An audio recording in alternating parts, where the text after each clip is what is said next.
Hello and a big warm welcome to Noelyne from Kenya. Welcome to Bitcoin People. Thank you for having me, Carrie. I'm glad to be here with you today. It's beautiful to have you here. I've been following you on Twitter for a little while because I've got someone who follows me who recommended you. I was actually specifically looking for women, and she Ah, recommended a couple of you. I'm And glad. yeah, no, I'm really glad because I've been following your feed and it's exposed me to a whole world that I'm just not familiar with. So, what I'm going to do to kick us off, if you don't mind, is I would love to ask you a little bit about your background and upbringing. And I think I'm going to assume, for the sake of this exercise, that most of my followers are Westerners. Yeah. And therefore, if there's any insight you can give us as you give us a bit of personal background, if you can Yeah. tie it into a bit of kind of cultural description of Kenya and the culture, the economy, the kind of what it's like there, what it's like to grow up there, I'd love to hear that. Okay. Thank you for having me once again, Carrie. As you said, my name, Noelyne Sumba, and growing up in Kenya, I can say it's been interesting. It's been quite a journey. You realize this once you maybe leave the country and you see how other people's cultures are. And then you realize, I am having a unique experience growing up in the country that I'm in. Kenya, a very young country, we received our independence in the 60s, 1960, 64. Mhm. And since then, I can say when I look at the cultural setup of Kenya, um, we are very engaging people, we're very welcoming. In fact, our whole country's economy is based on tourism. The service industry in Kenya, you can imagine, I believe it's among the top notch. Yeah. Because with tourism, you have to be very welcoming. Kenya is a very beautiful country. In terms of the landscape, when you look at how it's set up, we have access to lakes, lots of lakes from the Rift Valley region to the western region of Kenya, and we have mountains. Also in the Rift Valley region of Kenya, and maybe the central part of Kenya where there's Mount Kenya, and we also have a coast region. So, for example, right now I'm living at the coast region. It's quite hot right now, and at the coast, we have exposure to the Indian Ocean. And because of this, you see that Kenya is also a gateway to the East African community. We have one of the major ports in East Africa. So most of the goods through importation come in through Kenya, Mombasa port. And another thing that Kenya is well known for, probably I can say, is the Masai Mara, our wildlife. We are home to the Big Five. Mhm. Um, yeah, and because of this, most people love seeing animals, and I guess that's where Kenya mostly is supreme when it comes to tourism.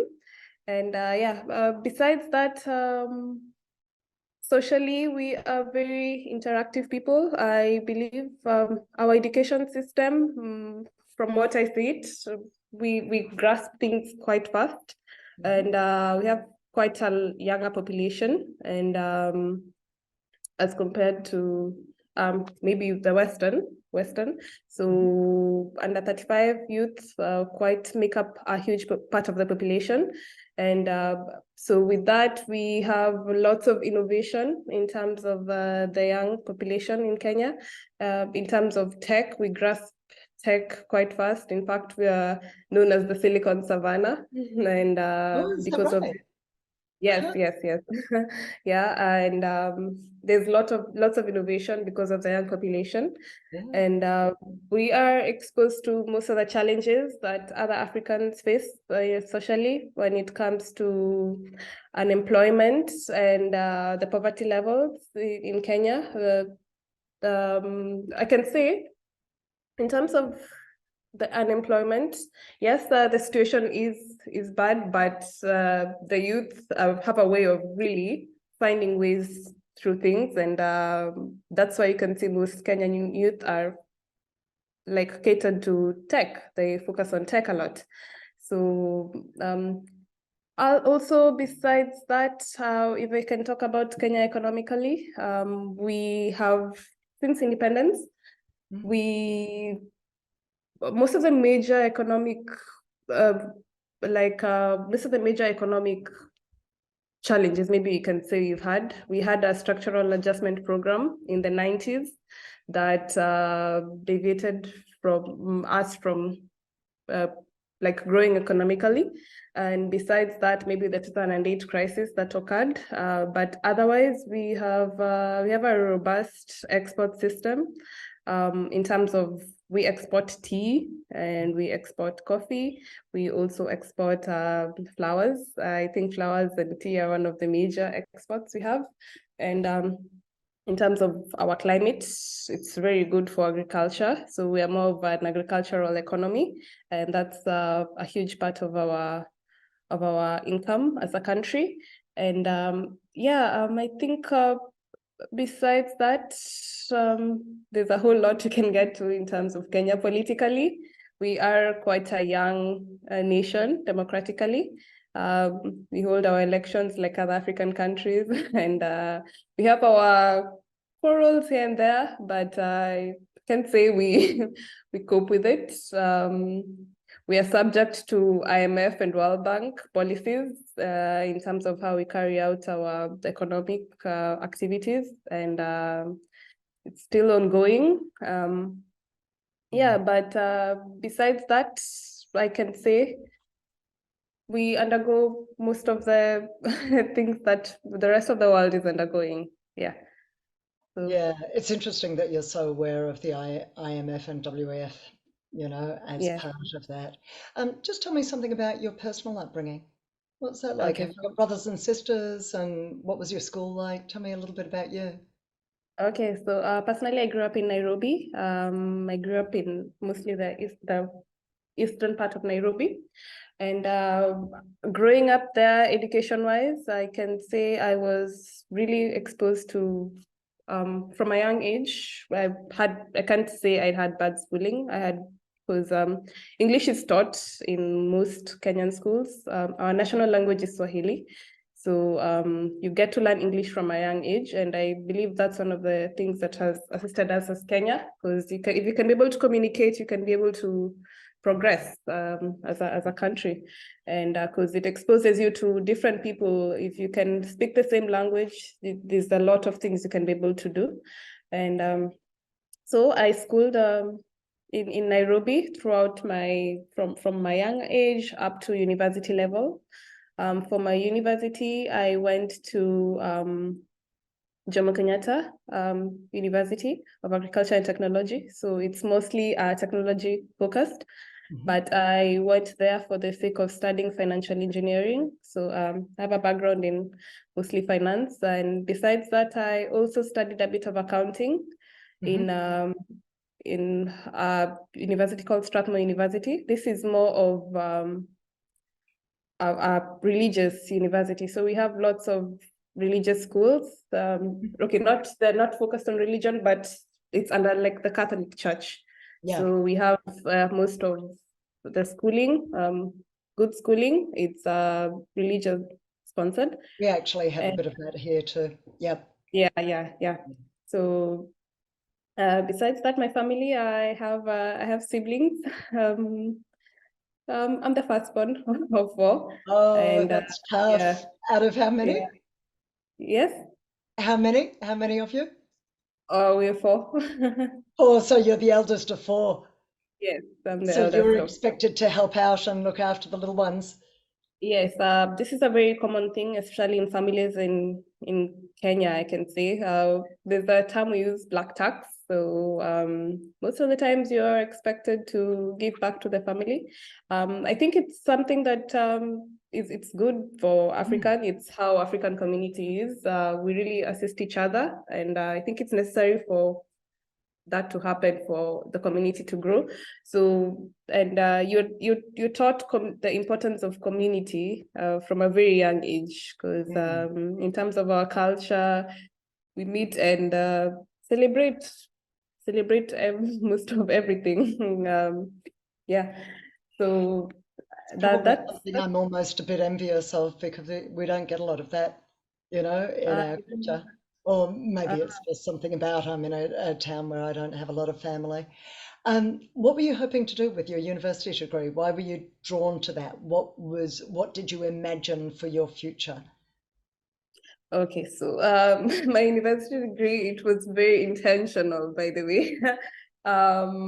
This was because after the 2008 crisis, I was just getting into high school, and of course, the ripple effect got to me personally, and I became curious about money. I've mentioned this before. So Mm.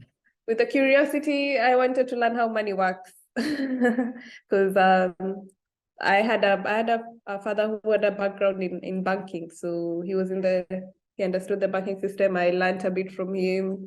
Yeah, apple doesn't fall so far from the tree, and he taught me a bit of what I know in terms of the banking sector, and I Yep. also firsthand with him, and so it was like, I guess it was just something I was bound to end up into, whether I liked it or not.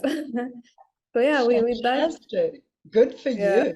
Have you orange pilled him? Who got into Bitcoin first, you or him? Oh, I You did, I did. did. Have you orange pilled him? Have you It was gotten him very into Bitcoin?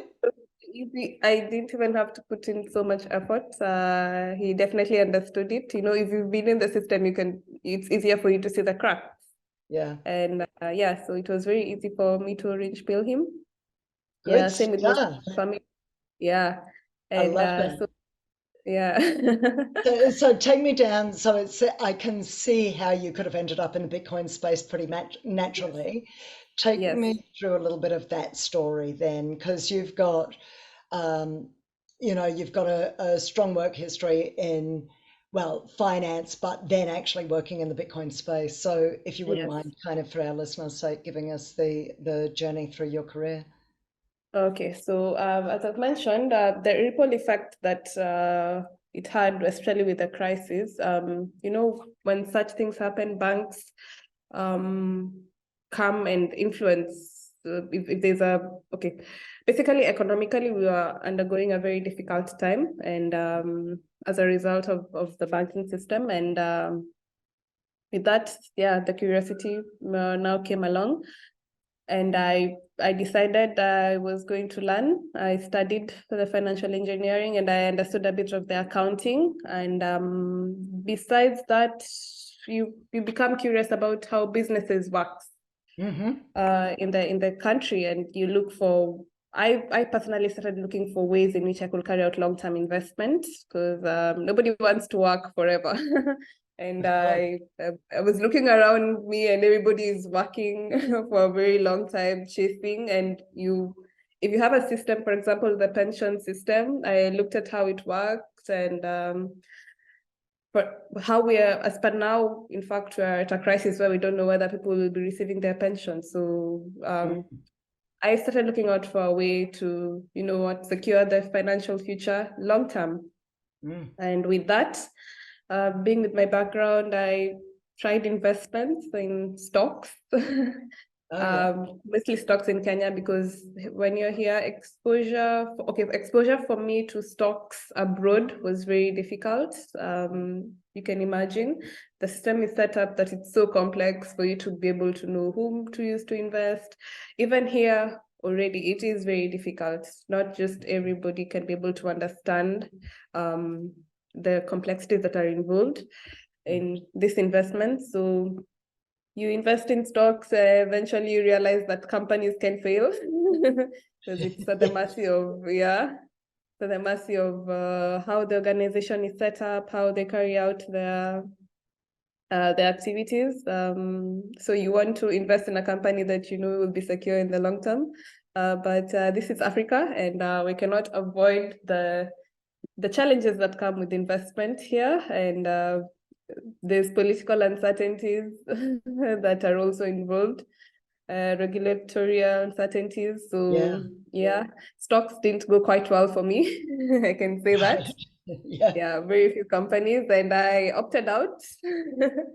And I tried government bonds, but for government bonds, you realize you first of all have to have not just the technical knowledge, but you have to be very liquid and very willing to invest a lot of money for the long term. And for a young person, I do not have exposure to that. I had just begun working, and you do not have that much capital to invest in bonds. Good. Yeah. Yeah. And so looking around which could be my viable options, I'd already had about Bitcoin sometime back in 2015, but it wasn't explained to me in form of money. It was just in form of the token, because I used to do the tap to pay to receive. And eventually I got into it now with after all the studying in the later years, and it just made sense to me. And I knew this is it. Yeah. Wow. Okay. When was that? What year was that? Around late 2019, getting into 2020. So also quite new, yes. Good for you. Fantastic. You've Yeah. jammed a lot of study and a lot of learning into a short amount of time. You've really, your exploration of all different aspects of finance, really Yeah. at a very young age, is hugely Yeah. impressive. Uh, Thank you. so take me down let's do the Bitcoin rabbit hole then. Tell me about what happened. You came across it and you went, this is it. What did you read? What did you see? What was your kind of aha moment or journey? Okay, so with the Bitcoin rabbit hole, after undergoing all this, I I started on Bitcoin through buying Bitcoin. That's the first thing. So, and the various ways of buying Bitcoin back then for me was the easiest was Binance, the exchange, Yep. and yeah, so I bought some. And of course, you never start with buying Bitcoin only, and especially around here. And without the knowledge, you just assume all the cryptocurrencies are the same. So you buy Bitcoin and a few others.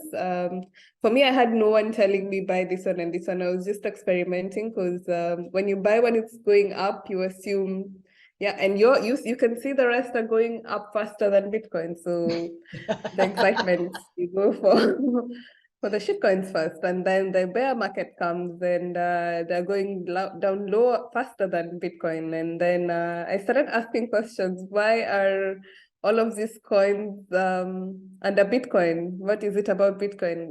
Because you get the knowledge that you get the information that Bitcoin is old tech. Bitcoin was the pioneer, but right now we have these new cryptocurrencies that have utility.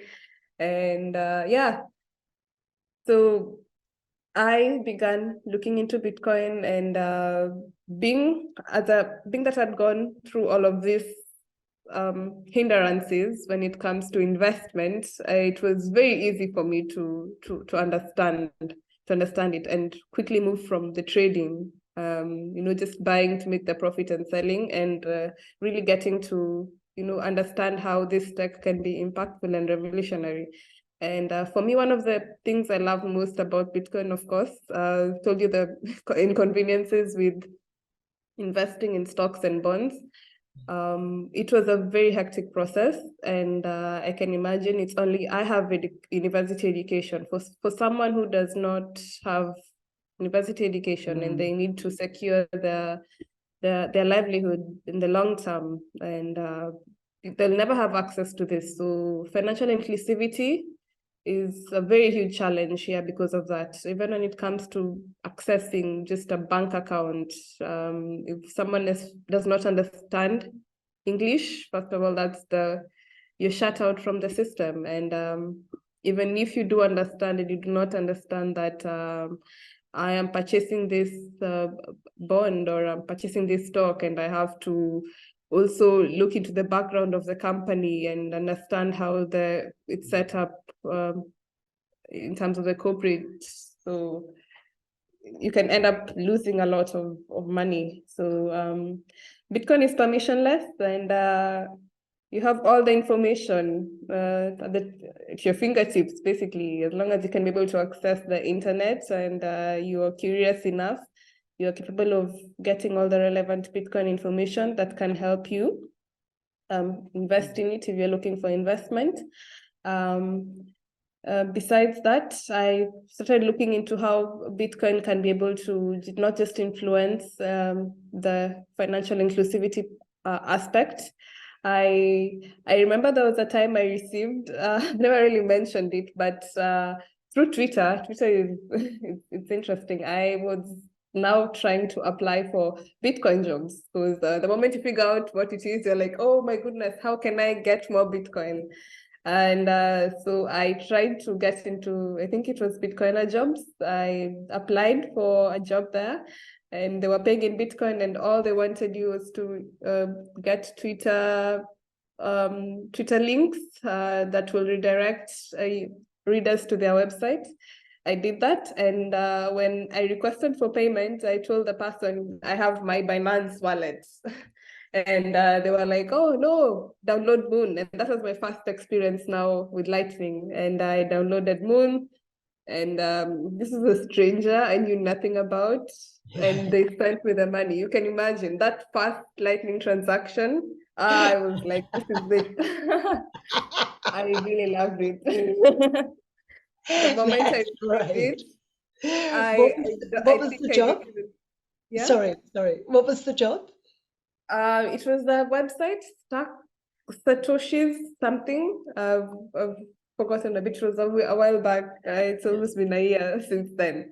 And yeah, I received the first Lightning payment, and I remember I was excited. I even told my friend, "Can you imagine? I received money from abroad without having to use Western Union or anything. I I don't know this person. All I've done is just provided work, and payment has arrived." And I looked into it. I was like, "What is this?" It's Amazing. to bypass the system, all the complexities of having to transfer money. Yeah. So and Amazing. mhm. Did you, so do you buy stuff with your Bitcoin as well? Yeah, Or of course, just of course. stacking? Yeah, yeah, yeah. Yes, I bought stuff. Unfortunately, I think one thing we have that is hindering Bitcoin adoption here is, in fact, I can say the only thing that's hindering Bitcoin adoption now in Africa is having merchants accept it as payment. Mhm. Because we used to say Bitcoin needs internet connection, and right now, thanks to development, we have Machankura that enables us to transfer without internet connection. So I can even send Bitcoin to my grandmother. All that's required is for my grandmother to have a merchant that will accept this Bitcoin, and yeah, my grandmother decides she wants to save in Bitcoin, she can be able to keep her, her, her money without having it being debased. And I think we're living in exciting times for Africa, and it's going to change a lot from the way I see it. Yeah, so maybe I can Ah, say. okay, so I'm fascinated. So tell me a little bit about the adoption in Africa, because I know Kenya and Nigeria seem to be really kind of leading the way, not just in Africa, but I think really across the world, leaving aside El Yeah, Salvador for a moment. yeah, But yeah. the adoption rate, so I know, but and yet I know that there's this difficulty with differentiating from Bitcoin and the rest of crypto. So some people are in it because they want fast gains and they're, really looking into the crypto world. And yet my understanding is that despite that, people are still starting to really get the message about Bitcoin being a different kettle of fish. So tell me about that kind of progress going on in the community. Okay, so I can say one thing that has led to the use of cryptocurrency, what really led to the use of cryptocurrency at first, um, of course, we're undergoing inflation and debasement of currency, but that is not a factor that people are considering. All people want to do is transact, and we usually have dollar shortages. We are an import country. We import a lot of what we use, and we have shortages when it comes to dollar. And I really can't say also for Kenya specifically, we already have a means of transacting fast through M-Pesa. And so when it comes to receiving money from abroad, people will just look for an easier way or a cheaper way as compared to Western Union. So in terms of the adoptions, you find that stable coins such as USDT, in fact, USDT Yep. has, yeah, does have a lot of, has a huge market cap. That's the same case in Nigeria. People were led into like USDT. So besides the fact that other cryptocurrencies came in to the picture and other scams come into the picture when it comes to utility, USDT, and then maybe eventually there are people who realize why Bitcoin and not USDT. And so in terms of adoption, Kenya, yes, Nigeria, and also South Africa. South Africa, in fact, is quite ahead. I think most of the developments, in terms of the application, they have stores that have already accepted Bitcoin payments. I think one of their major stores, Pick n Pay, if I'm not wrong, accepts Bitcoin. You can just walk into the supermarket, pick up stuff, pay using Lightning. And in Nigeria, maybe in terms of remittance, and when they had the crisis in terms of the currency being changed, and there was a shortage, people would rush to cryptocurrency because of the necessity to just transact. For Kenya, I can say for us, inflation is a major factor. We really worry about the rate, and we see what we are under the yoke of, policies from the IMF and World Bank. So inflation may be a factor in the coming years that will lead people towards embracing Bitcoin. Otherwise, for countries like Uganda and maybe Ghana, they don't have a very robust mobile money system. And I think for such countries, they might be able to embrace Bitcoin for the sake of mobile money transactions. And well, of course, we have other, like Zimbabwe, a good example. They have experienced the full effects of inflation. So for them, the reason of getting into it will be inflation. So what I can say for African countries, like for the ones I know, different necessities lead people eventually to looking for a better payment system. So different factors. We are people. Okay, there's a saying that maybe Africa can be a country, but our experiences are very unique. So each country's the route to adoption is quite different depending on the circumstances they're facing. In Togo, there's dictatorship there. Countries like Eritrea, there's dictatorship, so people will have to look for a way out to secure themselves economically. If you have to flee your country because, and you have to find a way to be able to run with your with your livelihood economically. Yeah. So I can see why Africa would lead in terms of adoption. We don't have a very advanced banking system. I think for the West, the banking system is quite okay. No wonder most people do not see the need of Bitcoin. Yeah, but for us, we can relate. You relate to it from a very young age. The moment you really understand what money and it's obvious when somebody brings a solution. You don't even have to care how it works.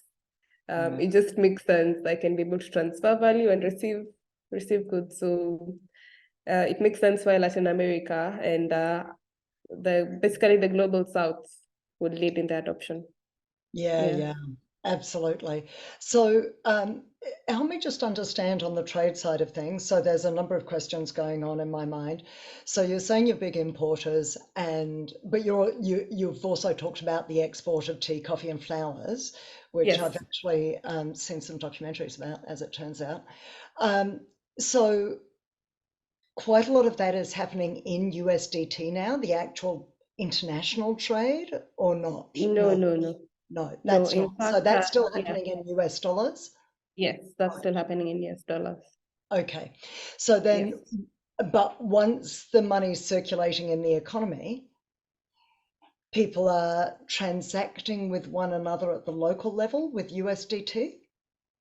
No. At the current moment, we have very few merchants accepting, as I mentioned. Right. Yeah, I think yeah, that's yeah. the biggest challenge we have to adoption. Yeah, I think once we have merchants accepting, we will. I do not see any other hindrance to, yeah. right. And what's the government stance on it? Where do they stand with it at the moment?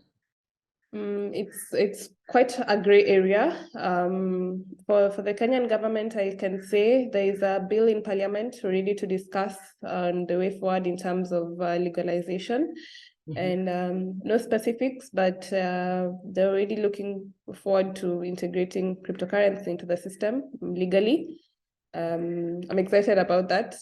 Whichever way it goes, at least we are having the conversation about it. Like, that's important. If more people are curious about it, and of course, the regulation is not necessary, but let's see how it goes. It's a Mm. it's a it's a, it's a step. You mentioned before the WEF and the IMF, and you know that there's a heavy influence Yes, of them in the African economies more broadly. yes. So I think right across the continent. Uh, are the government able to make a decision like that without IMF and WEF approval? Because they would not be supporting it.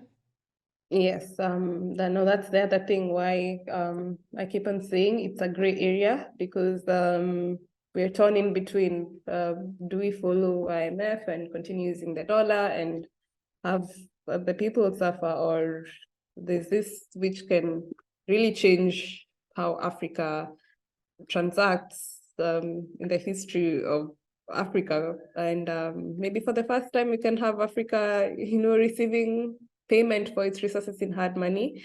But of course, there are powers, whoever runs the money, I keep on saying, the power slightly follows it. So for now, I really can't say much about it. It's really just a gray area, yeah, Yeah. because of the factors you've mentioned. Fair call. Okay. So you were talking about the fact that people, though, even though you can't buy stuff, with merchants or very few merchants can accept it or would accept it. But you're saying people are accumulating wealth in Bitcoin and stable coins. Um, Yes. and you're saying that can be done without internet connection. So, and this is the business that you're working for or that you've started. Tell me about this.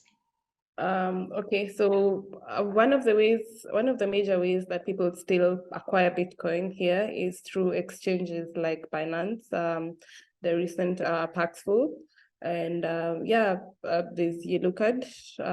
So mostly through exchanges, and as I said, this is mostly youths that are in the industry. And so we find most of them carrying out tradings, and that's why it's easy for cryptocurrencies to come in and promise you yields. And that's basically how it's been. But in terms of trying to enable this be a way of life in which we can just transact with Bitcoin, as I said, one of the hindrances we saw, because exchanges are not ideal, but even if people have wallets, and there was the challenge of internet connection. Not everyone has a smartphone. Feature phones are more widely used as compared to smartphones here. And so you have to meet people where they're at.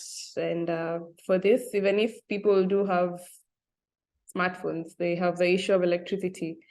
Electricity rich in the country. It's not widely distributed, or even if there's power outage. And feature phones tend to keep power for long. And Mm. so we had the developer from South Africa, Kugatsu. I think most of us saw the need for that, but at least we had somebody who could be able to develop a solution. And now whether you have internet connection or not, at least you can be able to receive Bitcoin, and that's a first step. And for Kenya, I can say that's one of the reasons because it uses the USSD gateway platform, so like SMS, and that's one of the reasons why M-Pesa really grew to the point it is at the moment, because anybody could be able to transact no matter the circumstance. And having Bitcoin do the same for Africa, we now have access to anybody. Anybody can be able to receive Bitcoin no matter where they are, as long as they have a feature phone. The cheapest you can find it at $10. I think even you can find some at 500, and as long as you can at $50 even for some, the tiny ones. So this is a whole pool of people who are not involved in the financial system that can be able to tap into, the financial system through Bitcoin. And I think maybe the point is just making them understand why Bitcoin and not fiat. Yeah, And yeah, yeah. So tell me about that. Tell me how the education is going and how word is spreading around Bitcoin and differentiating Bitcoin from crypto. How do you feel that message is going, and kind of what's happening in that educational space to get people across it? okay, so in terms of the educational space, one thing I can say, why people will end up using cryptocurrencies and not Bitcoin. The cryptocurrency market has a budget, and when they come and they want to reach people, the easiest way of reaching people, we might be a few Kenyans who talk on Twitter, but most of the people are not online. Hmm. And most of the people who use this are in fact not online. So it has to be strictly a grassroots movement if you want to accomplish this. Hmm. And when they come into the country, they go to the grassroots and they tell them, you know what, you can use this coin. So, and one spreads around quite fast. Hmm. So the education system that would best be used is definitely grassroots. For online, it's also applicable, but this is only maybe for the youth population that has been educated or has access to internet or has access to a smartphone, which is also quite big. I would not disregard it. But a major section, maybe in the informal sector, would we carry out that education through grassroots movement. So for Bitcoin, we have meetups also. And we try to make it as interactive as possible and make sure we demonstrate at the end of the day, because not everybody wants to understand why we are learning Austrian economics or Keynesian economics, or it's very important for them, but for some, that's not necessarily details they should really get into, as long as you can be able to send and receive, and you can see that smile when they receive through their first lightning. I think that's where we're at Yep. in terms of the education. Mostly grassroots, yeah. Yeah, and do people kind of get the thing about stable money and saving for the future and store of value? Is Yes, that of course. people pick that up really quickly? Of Yeah. course, of course. One of the things that we have in Africa is real estate. Real estate is huge because we are taught from a young age, you get that money, you go and purchase that land. And the purpose of purchasing land is because land increases in value, real estate increases in value over time. So the concept of hard money is not new at all. Gold, people understand its value. We do understand the value of hard money. So explaining the concept of Bitcoin in terms of hard money, I do not think it's difficult. Maybe the thing could be explaining how the tech comes in to make it hard money. But yes, it's something that people strive to achieve. Yeah. Is there a big, because I know places like India and China and Russia have really big gold cultures, like Yes. well, particularly China and India. It's like it's a Yes. really big deal. Has that traditionally been a big part of Kenyan kind of thinking? And Okay, I do know we export gold, but not everyone has exposure to the gold industry. It is very difficult. It is very centralized, the gold market in Kenya, and it's reserved for the political class, if I can put it that way, because deals with exportation, so it's something that the government has to, yeah, have direct control to. So yeah, if it comes to the people in getting exposure to gold, not much. okay, all right. So they understand it as a store of value, but they can't They do necessarily get understand it. access to it. Yes. Yeah, Yes. gotcha. Okay, fair enough too. So amongst your personal family and friends, is everyone on board? Does Oh everyone yes. get Bitcoin? Yes, everyone. Everyone is Everyone! everyone is on board. Everyone is on board. In fact, sometimes I even transact with a brother of mine. It has to be through Bitcoin. Oh, that's so Yeah. fabulous. So you're getting little circular economies of people transacting just amongst each other with Yes, exactly. Bitcoin, yeah? Yes, yes, yes, we have that. We have that already. Yep. Also the peer-to-peer market is I think it's really growing, but that's facilitated by exchanges. We hope to make it more decentralized, and if we can have people buying Bitcoin vouchers and just walk to a vendor and buy and have the transaction just between you and the vendor, I think we can be able to experience a lot of change, a lot of revolution in terms of financial transaction. Yeah. Really and truly. So is there a vision? You were talking about the youth culture. There's a lot of youth. There's a big younger generation. Yes. Uh, Is there a vision for, is there almost like a communal idea of what Bitcoin can do for Kenya and the future of Kenya? Is there a kind of hopefulness that comes with this? Yes, I believe so. I believe so.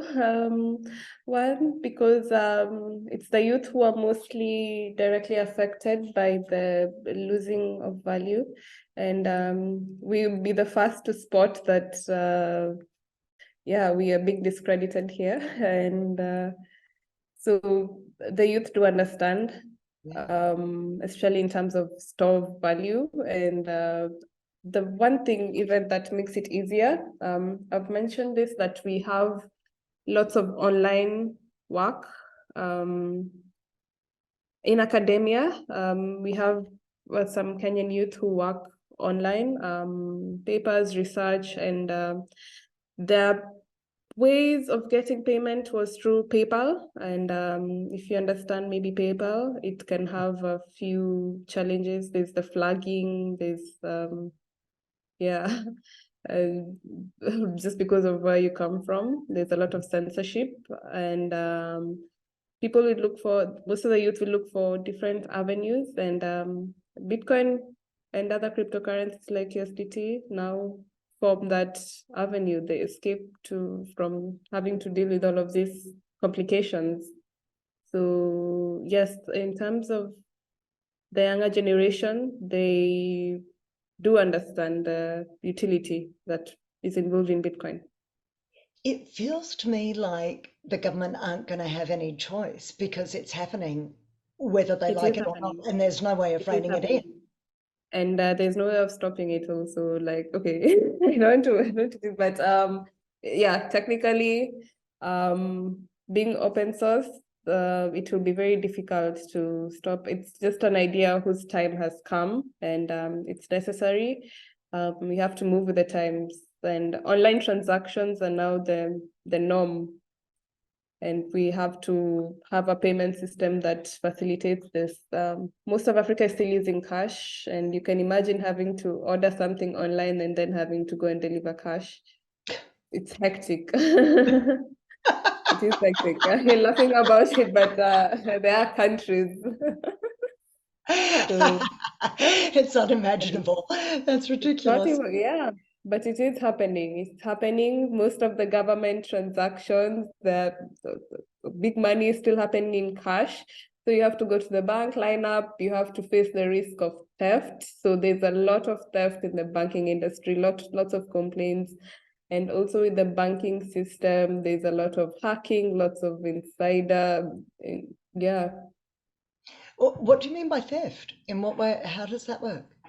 It can either be whether it's physical theft Okay. and also through hacking of systems where insiders can collaborate to steal money from people in their accounts, identity theft. Yep. So even though we are moving towards the digital means of payment, the e-systems of payment, there's still other risks that come with it that we still have to deal with and address daily. And hacking, definitely one of those. Identity theft, a big one. Yeah, fascinating. And I hadn't really stopped to think of that as being such a selling point for Bitcoin, but of course it is.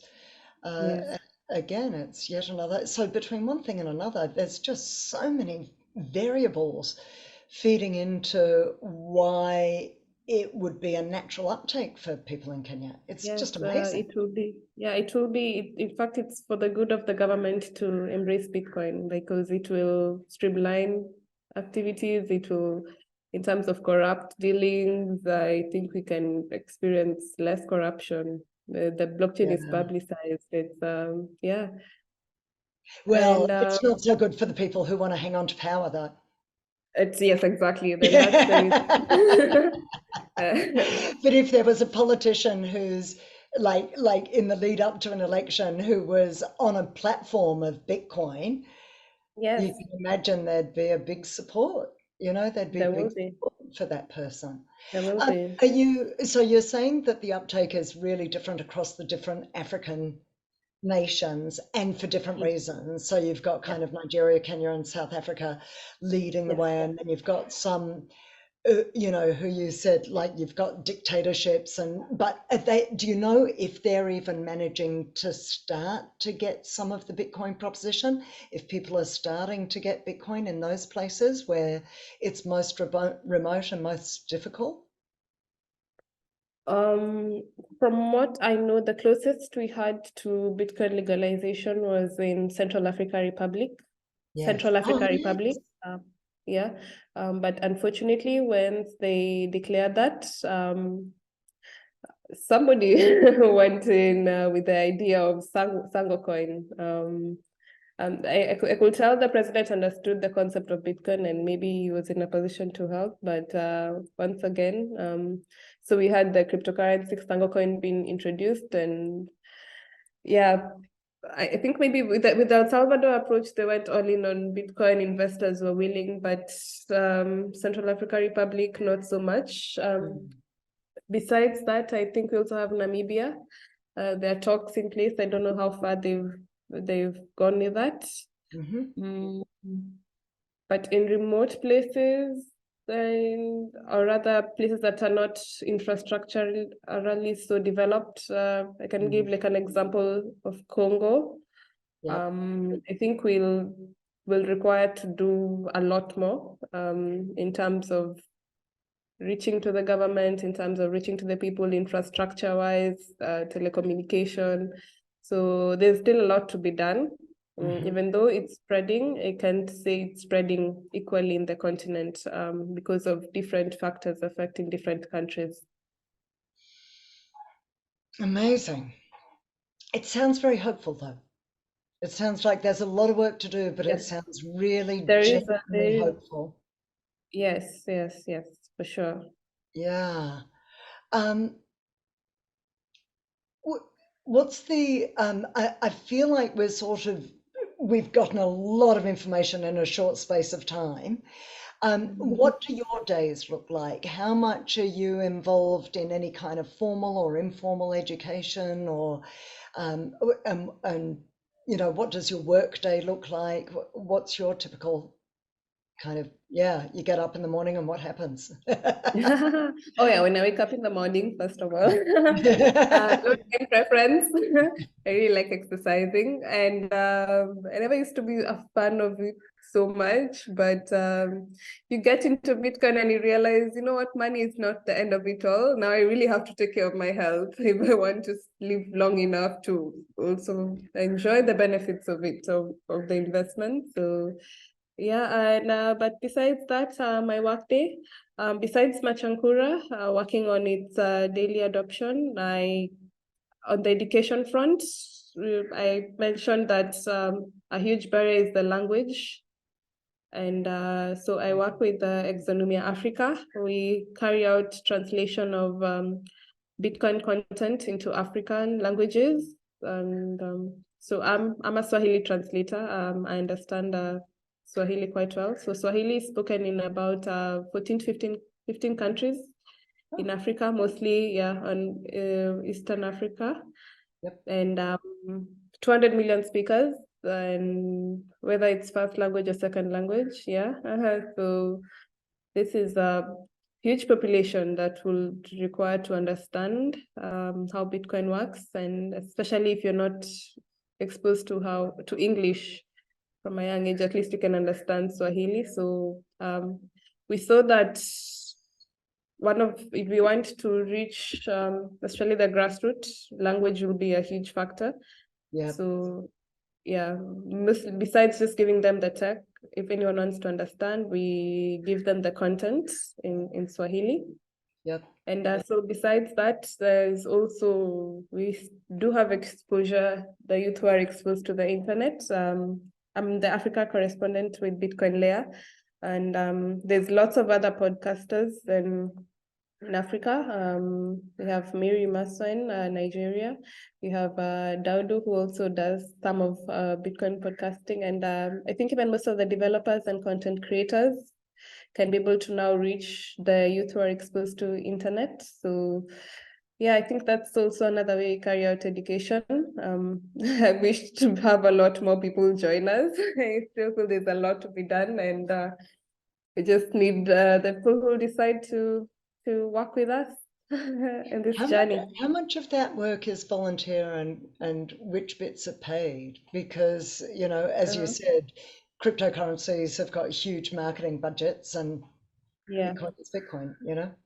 I think most of the education, it's really voluntary. It's really voluntary unless you get organizations that are willing to assist in funding, or maybe if you have companies coming into the country that will also require advertising for their products, then they can facilitate the education maybe through meetups. But in terms of the education front, most of it is voluntary. And yeah, maybe for the payments is where you've put in the work, maybe translation or yeah, reaching out to people. If you have a product that people can use, you're paid through the product itself. Mm-hmm. And just I've got to ask this. So, amongst the more Swahili speaking population, are you seeing uptake there as well, just as much? So Swahili speaking population, um, Kenya mostly people understand the English. For Swahili, like a country like Tanzania, Swahili is more widely spoken, and Right. as a national language, and people speak Swahili as more compared to English. Ah, So you can say countries like Tanzania is where such information will be necessary. Besides now, maybe the rural Kenya, where people are mostly focused in Swahili. So it's still a work in progress because we just started with the Swahili translations, for example, like the books we just finished recently, and we're looking at a we want to see ourselves even getting to print content